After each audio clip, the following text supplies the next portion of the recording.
Enough of this. I'm sick of it. I want to do something. The baking yesterday didn't count as doing something? Irene asked. I paced the length of her living room and dining room, Blueberry following me back and forth. I want to do something about this situation. We might be at Fennec's mercy, but that doesn't mean we're powerless. In fact, it's time for me to become more powerful. No more wallowing. I want you to attack me. My aunt sighed. I'm guessing you don't want me to tackle you.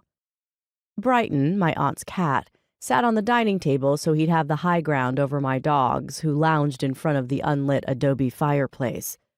I'm more than happy to attack you.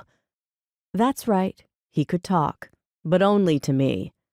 Irene thought he had been a person in a previous life and somehow retained his verbal abilities when he reincarnated.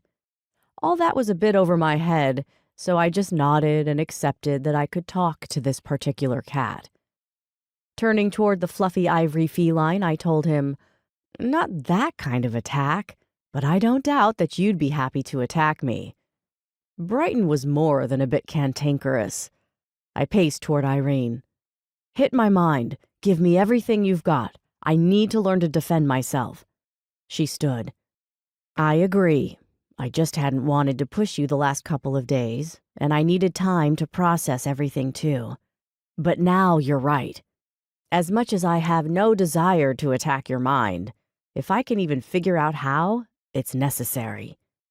I stopped pacing and stood with my feet hip distance apart. Do it. I have faith you'll figure it out.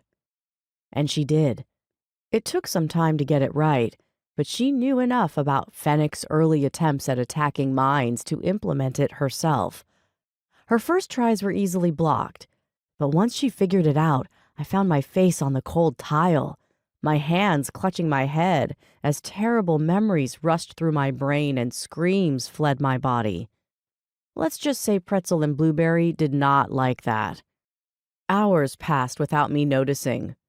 Hit me again, I demanded, bent over my knees, gasping for breath. Irene's legs buckled, and she barely caught herself on an armchair. I rushed to her side. Irene! Arms around her torso, I settled her in the chair. Are you okay? I looked around for her water bottle and noticed the sun setting for the first time. Holy shih tzus, we've been at it all day. I plopped on the floor in front of her. I'm so sorry. It's okay. I'm fine, really. You made such great progress. That last time you threw me out of your mind so quickly that it knocked me off balance. She squeezed my shoulder. Totally worth it. I'm so proud of you. Thanks, Irene. Let me find us something to eat, and I'll make some of the Catherwood psychic recovery tea. After we ate, Irene's phone rang, and she snuck off into her bedroom to answer it. So I grabbed my crystal ball from my bag and checked on my mother and Natalie.